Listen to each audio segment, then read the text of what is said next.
Hi, this is Jayson, Chabot, Port Moody, Coquitlam candidate representing the People's Party of Canada. In a bit of a rain out today as I was going out there in the beautiful liquid sunshine.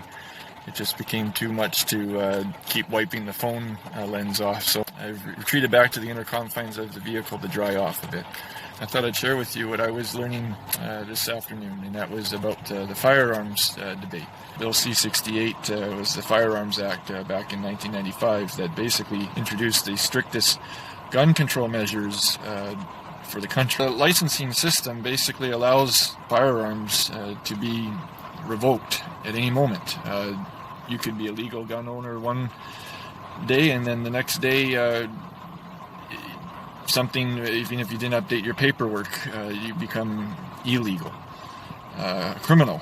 And that's something that needs to be taken into consideration, because whenever I understand this policy, I just think about all the talk about driver's licensing. Driver's licensing seems to be the one way that I've heard in debates that this just reinforces the need of why we do what we do with gun control.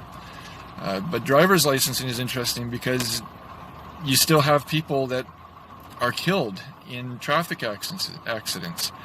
And not only in traffic accidents are people killed, but you have people that are driving with expired licenses, revoked licenses, suspended licenses, and unfortunately you get in accidents where fatalities result. I read a study done by the AAA Foundation for Traffic, and they reported back that over 18% of all the traffic accidents involving fatalities occurred because somebody was driving with a license that was either invalid or suspended.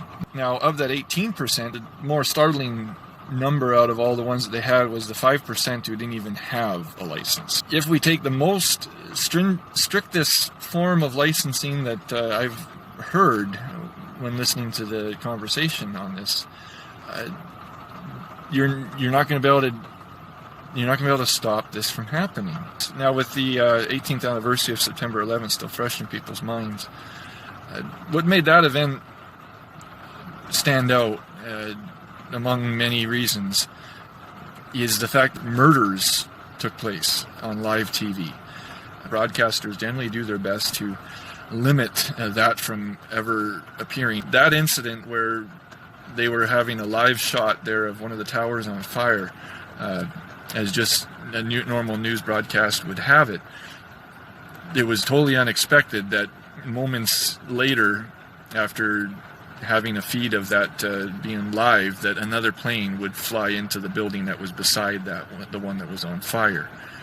So an interesting point about that, about the shock of the event, is what resulted afterwards was at least there was this desire to figure out what caused this to take place. We're, as a society, we want to know why things happen, and rightly so. So what I want to pick up on that is that's important. It's important that we continue to research motives. Now, in the case of September 11th, we've got a whole new vocabulary that's resulted from all the research that's been done. We know words like Shaheed and shirk.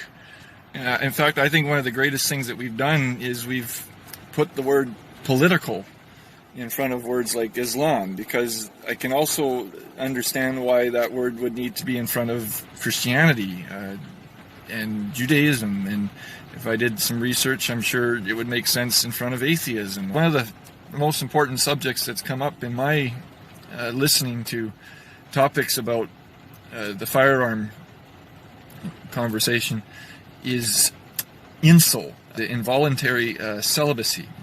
If you haven't heard of INSOL, I suggest just put it into your search field there of any particular web browser and type it in INCEL, and amazingly you'll see article after article that features shootings and links the motives with this particular category of thought.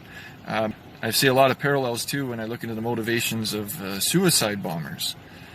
Making it so that it's a parliamentary decision is so important. That's what's going to allow us to continue to look for motives. It's how we maintain the innocent until proven guilty. That's how we're going to arrive at conclusions that become good policy.